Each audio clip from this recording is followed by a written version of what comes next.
आ रही है और पता नहीं कहाँ कहाँ से फंडिंग आ रही है। सेट तो बनाए जा रहे हैं लेकिन सेट गुणवत्तापूर्ण नहीं है, ये बात मैंने कई बार उठाई। इनका पोस्टमार्टम करवाएंगे तो पोस्टमार्टम जब आप करवाएंगे तो इनका वास्तविक कारण पता चलेगा। साहब जो जिम्मेदार हैं, बड़े तेज तर्राट बन के आए हैं, कमिश्नर साहब आ रहे हैं, बड़े बड़े नेता अभिनेता यहाँ मथानी जो है आ रहे हैं, इनका ये तमाम अनियमितता नहीं देखा। नहीं, हमें लगता है 4-5 हज़ार रखे हुए हैं वहाँ पे। अच्छा, ये रख भी लेते हैं और फिर क्या करते हैं कि छोड़ भी देते हैं। 9,60,000 रुपये हो गया, तो आप मान के चलो कि 3 महीने का ही लगभग 9 त्रिक 27 28 29 लाख रुपए तो इन्होंने बिना गौवंश रखे हुए ही उड़ा दिए।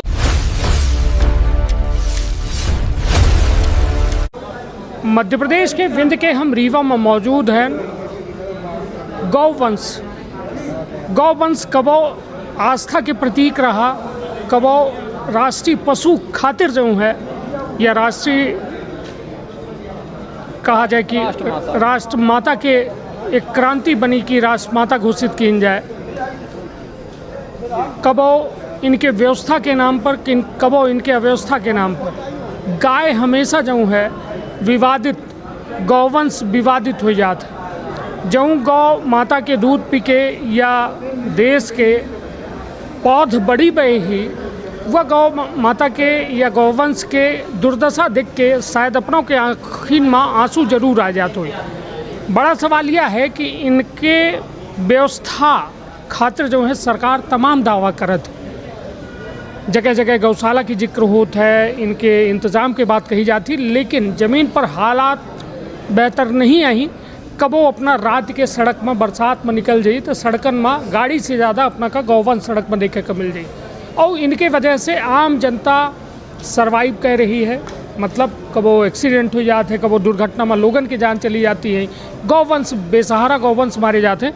हमारे साथ बातचीत करे खातिर शिवानंद भैया हैं जे लगातार मांग उठाए रहे हैं कि हिनौती ग्राम गौशाला जो है बनी है वहाँ अनियमितता हो रही है, गड़बड़ी हो रही है, गौवंश बेमौत मारी जा रही हैं, जिम्मेदार ध्यान नहीं दे रहे हैं। सीधी बातचीत करे खातिर हम मतलब आज हम पर बैठ हैं तो भैया का कुछ पूरा मसला है, का कुछ अपना जो है कलेक्टर जिम्मेदारन से बात है, का कुछ होकर निष्कर्ष निकला, पूरी बात बताएं। देखिए, ये जो पूरा हिनौती गौधाम जिसे कहा जाता है, पहले उस गांव का नाम गदही था।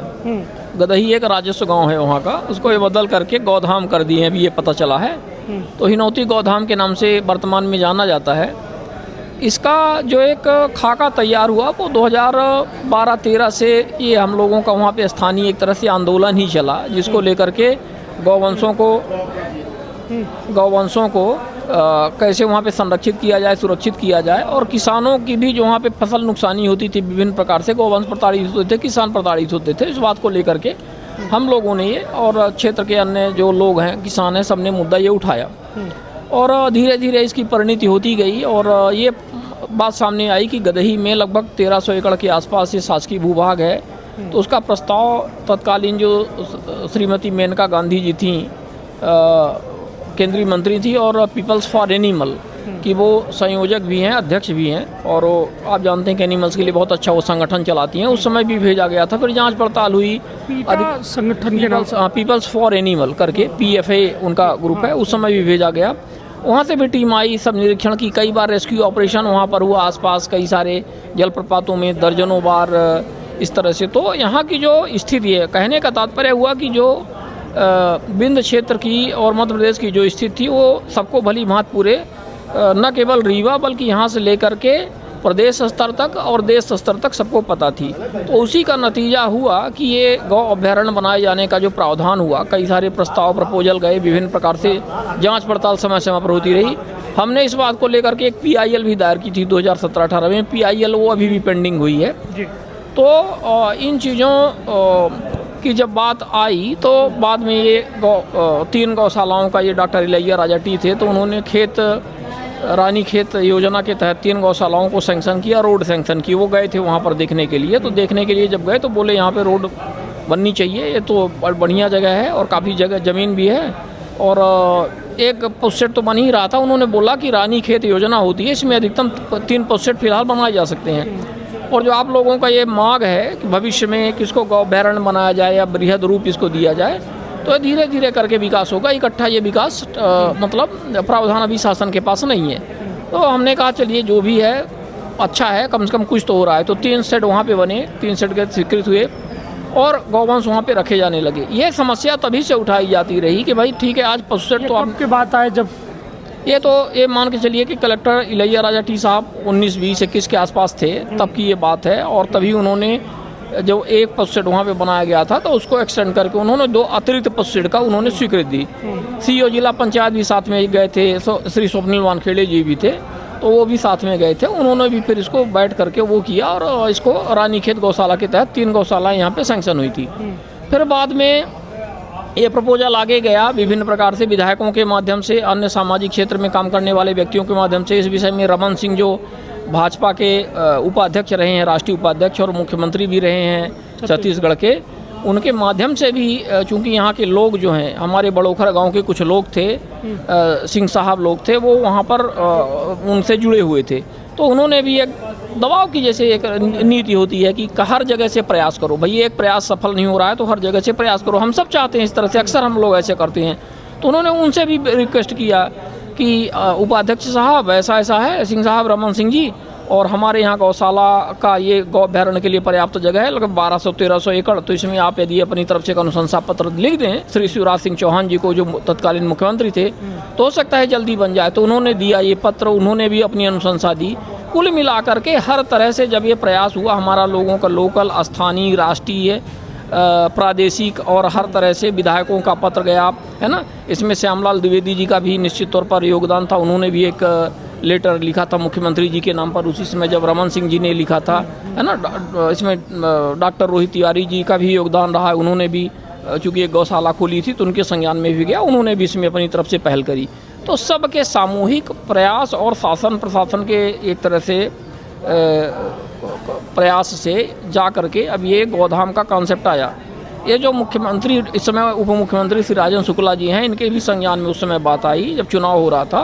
तो चुनावी हथकंडा कहिए जो भी कहिए, इन्होंने भी उस चीज़ को एक्सेप्ट किया कि हाँ ठीक है, ये तो अच्छी बात है। और चूँकि भाजपा गाय गंगा गायत्री की अपने आप को सरकार बताती है, तो इनको भी शायद दबाव लगा होगा कि भाई ये चुनाव का टाइम है, ये बात नहीं मानोगे तो शायद हमारे ऊपर गलत इम्पैक्ट पड़ जाए। तो उन्होंने ये बात मान ली कि हाँ यहाँ पे हमको अभ्यारण्य और इस तरह से करेंगे। ठीक है, आए वो, लकली भाजपा की सरकार आई, भाजपा ने अपना काम चालू किया और वर्तमान में वो सेट डेवलप हो रहे हैं।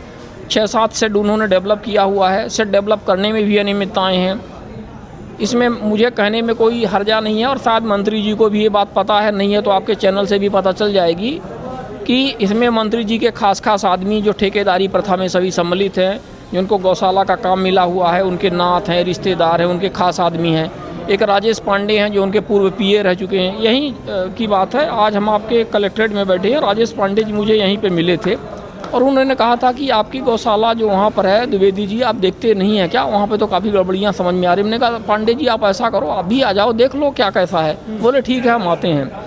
तो वो गए वहाँ पर और फिर आने के बाद में वो देखने लगे। देखने के बाद हमें नहीं समझ में आता कि वो क्या देख रहे हैं। अब व्यवस्थाएं दिन प्रतिदिन बढ़ती जा रही हैं। अब स्थितियाँ ये हैं कि उसकी जो समिति गठित हुई थी 12-15 सदस्यीय समिति कलेक्टर महोदय ने गौधाम के लिए गठित की थी, जिसमें एसडीएम शायद इसके अध्यक्ष या कोषाध्यक्ष हैं, वेटनरी ऑफिसर हैं, आपके संभागीय पशु चिकित्सा के जो जेडी हैं, ज्वाइंट डायरेक्टर हैं, वो हैं।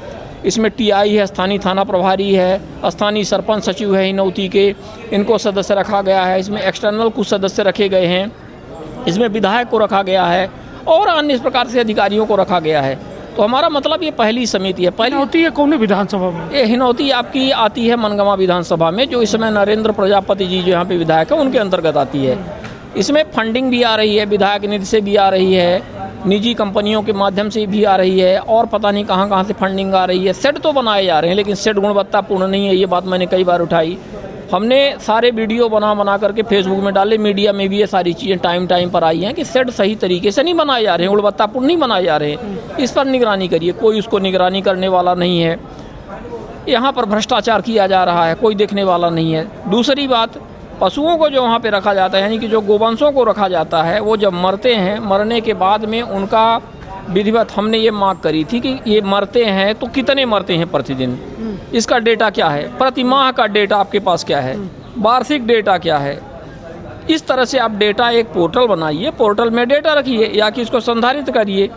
पशुओं के मरने की वजह आप बताइए। इनका बिना पोस्टमार्टम किए हुए पशुओं को आप दफनाइए नहीं। इनको जिस तरह से गाड़ दिया जाता है या दफना दिया जाता है, फेंक दिया जाता है, तो ये उचित नहीं है। हमने तब भी ये बात रखी थी कि यदि आप इनका पोस्टमार्टम करवाएंगे तो पोस्टमार्टम जब आप करवाएंगे तो इनका वास्तविक कारण पता चलेगा कि इनकी मौत के पीछे इनका वास्तविक कारण क्या है। ये भूख से मर रहे हैं, प्यास से मर रहे हैं, कीड़े मकोड़े खाने से मर रहे हैं या कि किसी बीमारी से मर रहे हैं। नहीं तो अपना जब यह तमाम चीज़न के एनालाइज करन तो अपना का लाग की का वजह है कि गौवंश की का दर का है, मौत के रेशियो का। मौत की दर बहुत ज़्यादा है। अब स्थितियाँ तो ये हैं कि मैं आपको इनवाइट करूँगा किसी दिन, यदि आप जहाँ क्षेत्र में भ्रमण कर लें और वहाँ के आसपास के किसानों के से और चश्मदीदों से आप पूछिए तो वो बताएंगे कि वहाँ पे डेली का किस्सा होता है कि हड्डी उठाने वाला व्यक्ति आता है, दर्जनों में हड्डियाँ उठा करके ले जाता है। जहाँ जहाँ पशु दफनाए जाते हैं वहाँ पर आपको जेसीबी से खोदे हुए गड्ढे मिल जाएंगे। यदि उनको खुदवाया जाए तो वहाँ पे ताज़े पशु हैं और उनके कंकाल जो पहले के हैं वो आपको मिल जाएंगे। तो डेली मर रहे हैं। और स्थितियाँ ये होती हैं कि विशेष तौर पर ठंडी के टाइम में और बरसात के टाइम में ये जितने डिपॉजिट होते हैं, जैसे ये हज़ारों की संख्या में रखते हैं। अभी इस समय क्षमता का ही क्षमता इस समय हमें लगता है, जब हम देख के आए थे तो हमें लगता है कि 6 बने हुए थे पूरी तरह से कंप्लीट ये बताते हैं। हालांकि एक सेट तो इनका सिर्फ टीना टप्पर का है जो एक्सटेंड करके उन्होंने बनाया था। शासन के जो नियमावली है, मतलब ये जो मुख्यमंत्री गौशाला योजना, उसके इतर बनाया था एक सेट टाइप का बना करके। यदि उसको भी काउंट कर लिया जाए तो मान लीजिए सब मिलाकर के 7 से 8 तक है। और प्रत्येक की क्षमता 100 से ज़्यादा नहीं है, 100 होते ही है, मतलब तो 800 700 800 और है कितना। अब इस समय तो हमें लगता है कि जिस तरह से मैंने अभी वीडियो बनाया था और हमने सोशल मीडिया फेसबुक वगैरह में डाला हुआ है, वो वीडियो तो झूठ नहीं बोलेंगे, वो उसमें हज़ारों की संख्या में लोग अभी ला रहे हैं।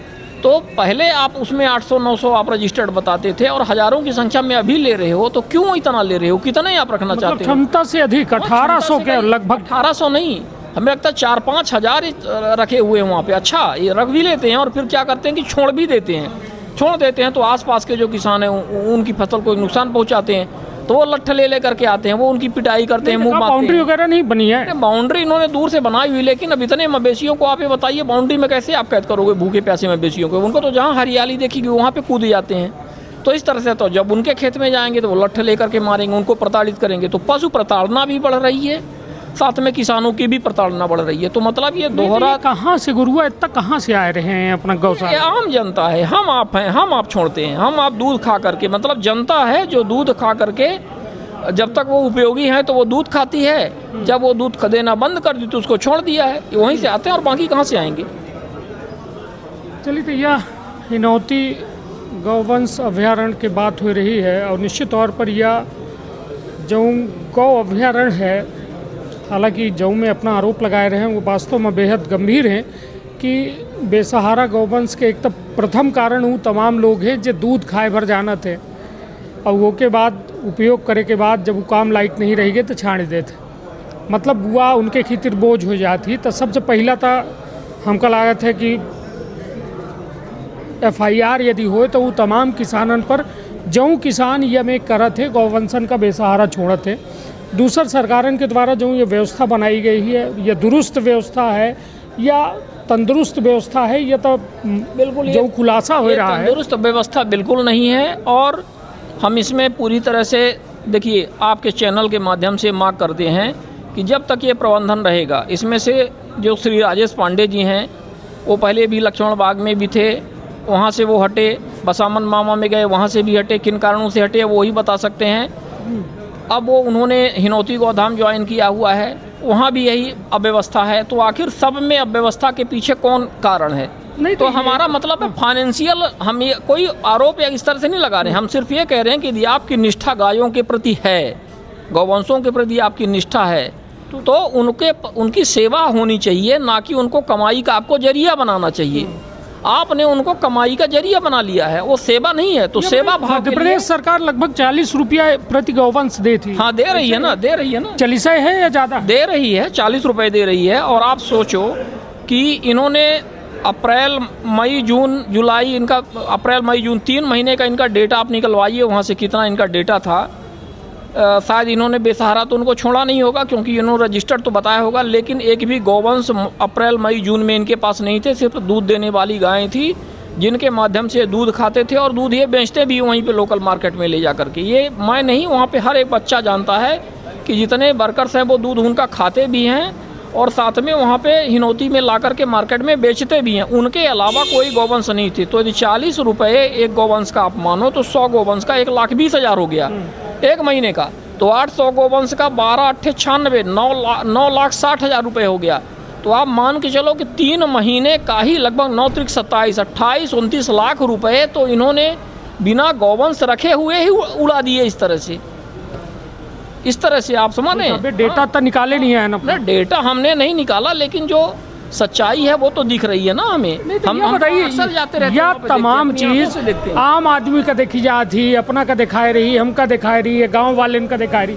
ये कलेक्टर साहब जो जिम्मेदार हैं, बड़े तेज तर्राट बन के आए हैं, कमिश्नर साहब आए रहे हैं, बड़े बड़े नेता अभिनेता यहाँ मथानी जो है आए रहे हैं, इनका ये तमाम अनियमितता नहीं देखा है। देखिए इनको भी दिखाई देनी चाहिए, लेकिन इनका लोगों का जो दौरा रहता है वो पहले से, जो भी आप बता रहे हैं नेताओं का दौरा पहले से सुनियोजित रहता है।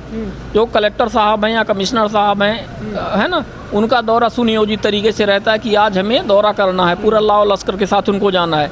तो जब लाव लश्कर के साथ जाते हैं तो वो वहाँ पर लोकल व्यवस्थाएं अपनी कर लेते हैं और उनको वो सिर्फ हरी भरी चीज़ दिखाते हैं, वास्तविक चीज़ नहीं दिखाते कि गड़बड़ी क्या है। तो मैं कलेक्टर साहब के माध्यम से, कमिश्नर साहब का आपने जिक्र किया, सीईओ जिला पंचायत का आपने जिक्र किया, मैं इन अधिकारियों को ये कहना चाहता हूँ आपके माध्यम से कि साहब आप वहाँ पर औचक निरीक्षण करिए। साप्ताहिक या 2 सप्ताह में आप औचक निरीक्षण करिए। आप रात में 11 बजे पहुँच जाइए, आपको तो कोई नहीं पूछेगा ना कि आप यहाँ पे कैसे आ गए, आप अपना ID कार्ड दिखाओ, है ना। आप सुबह 6-7 बजे पहुँच जाइए वहाँ पर वास्तविक स्थिति देखने के लिए। आप शाम को जब गौवंश आते हैं 8 बजे पहुँच जाइए, 7-8 बजे पहुँच जाइए, है ना। इस तरह से आप पहुँच जाइए और एक एक शेड में जा करके आप देखिए, घुस करके आप एक एक शेड में देखिए कि कितने गौवंश यहाँ पर किस स्थिति में है, कितने मरे हुए हैं, कितनों की स्वास्थ्य किस तरह से। आप अपने साथ वेटरनरी डॉक्टर की पूरी 1 दर्जन की टीम ले करके जाइए, उनका वहाँ पे स्वास्थ्य परीक्षण करवाइए, सारी चीज़ें आपको पता चल जाएगी। लेकिन दिक्कत यहाँ पर ये है कि सब लाव लश्कर के साथ 4 दिन पहले से निर्धारित रहता है और वहाँ पर हरा भरा हो जाता है। वो चीज़ें तो सिर्फ वही व्यक्ति देख सकता है ना जो एट रैंडम विजिट करेगा वो। चलिए, तो कुल मिला के हालांकि अपना बड़ा गंभीर आरोप लगाए रहे हैं और यह गंभीर आरोप पर सवाल ये उठत है कि आम जनता यदि 5 रुपये की टॉफ़ी खरीदती तो मैं टैक्स देकर पड़त है और वह टैक्स के पैसा से ही तमाम विकास कार्य होते, लेकिन विकास कार्यों की स्थिति वास्तव में चिंताजनक है। और एक चीज़ मैं और जोड़ दूँ आपको, जोड़ना चाह रहा था उसमें आपने मुझे इंटरप्ट कर दिया। मैं सिर्फ इसमें ये मांग करता हूँ कि जो वर्तमान प्रबंधन है इनको हटाया जाए। ये राजेश पांडे जी के बस की बात नहीं है। मैं उनको बहुत ही ससम्मान बोलता हूँ कि आप गौशाला का प्रबंधन छोड़ दीजिए, और आप छोड़िए ही नहीं, मंत्री जी को भी बोलता हूँ जो इसके सर्वे सर्वा इस समय हर 15 दिन में उनकी विजिट होती है, कलेक्टर साहब कमिश्नर साहब के भी माध्यम से, कि कहीं ना कहीं आप पथमेड़ा गौधाम, जिस तरह से महातीर्थ गौधाम है, जो सालरिया गौ अभ्यारण्य आगर मालवा का इस समय काम देख रहे हैं, इस तरह से प्रमाणित किसी संस्था को जो गौवंशों के प्रति संत समाज है, साधु समाज है, जो गौवंशों की पीड़ा व्यथा को समझता है, आप उनको ये काम दीजिए। वो जब ये काम करेंगे तो उनको दिखेगा कि हमारी जो गाय है, गौवंश है, जो हमारा बैल है या गाय है, बछड़ा है, उसका बाखा उल्हा है कि नहीं, गांव की भाषा में बोलते हैं ना। यदि उसमें हड्डियां उसकी दिख रही हैं तो वो संत खाना नहीं खाएगा जब तक उसका पशु या गौवंश खाना नहीं खाएगा, गौ माता नहीं खाएगी। तो जब आप इनको संरक्षणकर्ता बनाएंगे, इनको संचालनकर्ता बनाएंगे, तभी ये व्यवस्था सुधरेगी। वर्तमान प्रबंधन जो अपनी रोजी रोटी का आधार बना करके रखा हुआ है, इसको ये नहीं चला पाएगा। इनको यह बताइए, जब समिति बनाई गई, कलेक्टर, SDM, TI, ये सब क्या कह रहे हैं? ये कुछ नहीं करेंगे, इनकी दस्तखत करे खातिर, दस्तखत करने के लिए ये समितियां तो जितनी भी हैं टोटली ये एक तरह से सिर्फ नाम मात्र और कागजों के लिए। जो दस्तखत करने की आपने बात करी तो ये कागजों तक सीमित समितियां हैं, इनमें संवेदनाएं नहीं है और प्रशासनिक स्तर पर मैं आपको बताऊं नहीं तो अपना हो ही नहीं सकता ये काम। अपना वो लोगन का कुछ कहा जाऊँ गैया के दूध पिए भर का कहावे बहन अपना के माध्यम से कहन शुरू में कहन कि यह हमारा अपना के और सबके आम जनमानस के वजह से हो रहा है, लेकिन ओके खीतर कई एक चीज जिम्मेदार है, कई सारी चीजें उसके लिए जिम्मेदार हैं। नहीं तो उनका का संदेश दे चाहब कि जो झाड़ देते दूध पी पी वो कभी नहीं सुधरेंगे। मुझे लगता है कलयुग का वो समय चल रहा है भाई साहब, कलयुग का वो समय चल रहा है जब आप अपने माता पिता को भी ध्यान नहीं दे पा रहे हैं। इन पशुओं की तो बात छोड़िए, है ना, माता पिता को भी लोग अनाथालय में छोड़ रहे हैं। पशुओं के लिए तो वो दूध खाने का जब तक वो उपयोगी थी, जब तक उनका बैल हल में चलता था तब तक वो उपयोगी था, जब तक गाय दूध देती थी उससे ऊपरी कंडे मिलते थे और इनकी रोटियां सिकती थी तब तक वो उपयोगी थी गाय, जब तक उसकी खाद होती थी डीएपी यूरिया नहीं थी तब तक वो उपयोगी थी। आज डीएपी यूरिया है, हर घर में गैस सिलेंडर है, हर व्यक्ति के खाते में पैसे आ रहे हैं। आदमी आज इतना स्वार्थी बन गया है कि गौवंशों गौ माताओं के लिए उसके दिल में कोई जगह नहीं है। और हमें लगता है बदस्तूर ये चीज़ें कभी अभी इतना जल्दी आने वाले समय में सुधरने वाली नहीं है। बस चलिए तो कलयुग के प्रकोप बढ़बे करी, कम तो नहीं हुई जो मैं अपना बता रहे हैं। और निश्चित तौर पर यह वास्तव में सबसे दुखद पहलू है। समाज के पतन हो रहा है, व्यवस्थन के पतन हो रहा है, लड़का बच्चन के संस्कारन के पतन हो रहा है। तो जो समाज बनी तो कल्पना करी हो मर रहा भी आ उसे भागब। जो कहा थे ना कि गाय है कि गंगा है, गाय गंगा का एक तर्ज में रखा जा रहा। तो जब महाकुंभ लागत है तो 150 करोड़ के। हाँ, अब इसमें एक चीज़ और, चूँकि हमारी आपकी चर्चा हो रही है तो शायद टाइम का इतना बाउंड नहीं होगा और आपका वीडियो है चलता रहेगा, लोग देखेंगे क्योंकि अच्छा डिस्कशन है, बहुत हेल्दी डिस्कशन है। तो हम सिर्फ इसमें ये कहना चाहते हैं कि जैसे यदि गाय को गौवंशों को उपयोगी बनाना है, देखिए तो कहीं ना कहीं इनके उत्पाद को जनता के उपयोगी, क्योंकि स्वार्थी हो गया है मानव। आपने देखा कि छत्तीसगढ़ में कुछ उन्होंने एक्सपेरिमेंट किए थे, हालांकि वहाँ भी 250 करोड़ का घोटाला सामने आया कि गोबर घोटाला आ गया कि 5 रुपए किलो 2 रुपए किलो हम गोबर लेंगे।